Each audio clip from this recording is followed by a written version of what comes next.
Okay, we want to do is make pallet 1 and pallet 5 not active anymore. So what we do is we push this, we push this, we push registration of pallets. Come back over here and close this off. There's pallet 1.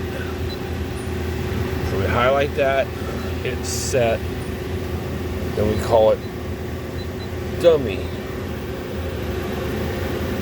Then enter, and it's done. Come over here, page down till we get to 5. Go set, dummy, enter, and 5 is dummy. To get out of this, just push any key. And we're out.